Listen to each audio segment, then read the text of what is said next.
শহীদ ওসমান হাদিকে কোনোদিন দেখেননি, এমনকি তার নামও শোনেননি বলে মন্তব্য করেছেন সমালোচিত লেখিকা তসলিমা নাসরিন। রোববার তার নিজের ভেরিফাইড ফেসবুকে এক পোস্টে তিনি এমন দাবি করেন। পোস্টে তসলিমা লেখেন, মৃত্যুর পর সামাজিক মাধ্যমে হট্টগোলের সূত্র ধরেই কিছু ভিডিও দেখে হাদি সম্পর্কে তিনি ধারণা পান। তার দাবি, হাদি অশ্লীল ভাষা ব্যবহার করে এবং ভারতের বিরুদ্ধে যুক্তি বুদ্ধিহীনভাবে চিৎকার করে।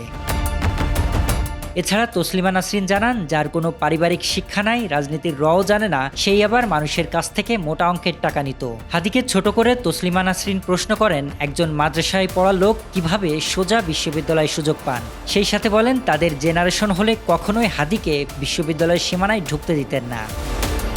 হাদির জানাজা নিয়ে কটূক্তি করে এই সমালোচিত লেখিকা বিস্ময় প্রকাশ করেন, একজন মৌলবাদীর শেষ বিদায়ে কেমন করে লক্ষাধিক মানুষ হয়। তার দাবি, উগ্র ইসলাম আর ভারত বিরোধিতা, মূলত এই দুয়ের মোহে যারা পড়েছে তারাই অজ্ঞদের মতো ছুটে এসেছে তার জানাজায়। তসলিমা নাসরিন তার পোস্টে শুধু হাদিকেই ছোট করেননি, তিনি ইসলাম নিয়েও কটূক্তি করেন, জানিয়ে ইতোমধ্যে দেশে চলছে নিন্দার ঝড়। জনতার দাবি, হাদির মতো একজন বিপ্লবী নেতাকে নিয়ে তসলিমার এমন মন্তব্য অগ্রহণযোগ্য।